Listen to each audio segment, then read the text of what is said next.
All the Little Live Things, penned by American author Wallace Stegner in 1967, chronicles the journey of literary critic Joe Allston, previously featured in Stegner's National Book Award-winning The Spectator Bird, and his wife Ruth as they seek solace in a secluded corner of California's Bay Area following the tragic loss of their son Curtis in a surfing mishap.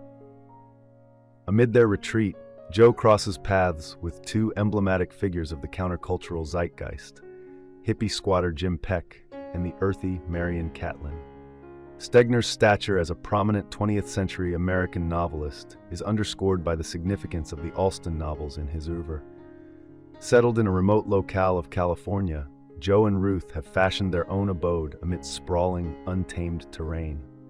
During one of their strolls across their property, they encounter a motorcycling trespasser named Jim Peck, who seeks permission to camp. Though Joe harbors immediate aversion toward the young hippie, he begrudgingly accedes, albeit with certain conditions. Jim promptly sets about constructing a treehouse and a bridge over a nearby canyon, actions that contradict his professed disdain for conventional comforts. Privately, Joe points out this incongruity to Ruth. Meanwhile, a youthful couple takes up residence in a nearby cottage, and Joe's attempt to eradicate a garden-damaging gopher is interrupted by Marion, a pregnant woman who advocates for the rights of all the little live things. Joe shares his grievances with Marion about their neighbor, Tom Weld, who neglects to mend fences, allowing his horses to roam freely, and is culpable for the destruction of the surrounding hills to erect new dwellings. Joe accuses him of being too indolent to put in the work. The Allstons forge a close bond with Marion and her spouse, John, yet they're taken aback when the Catlins also extend their camaraderie to Jim Peck. Curiosity leads the Catlins' daughter, Debbie, to request a tour of Jim's treehouse, prompting everyone except Joe to cross the precarious bridge to admire Jim's craftsmanship. Joe spots a light emanating from the treehouse, and the following day, he uncovers Jim's unauthorized use of the Allstons' utilities. In conversation with Marion, Joe articulates his antipathy and suspicion toward Jim.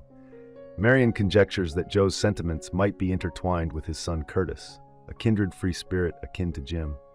Subsequently, Joe composes a letter to Marion, conceding her insightfulness in linking his emotions about Jim to his complex rapport with Curtis. However, he refrains from dispatching it.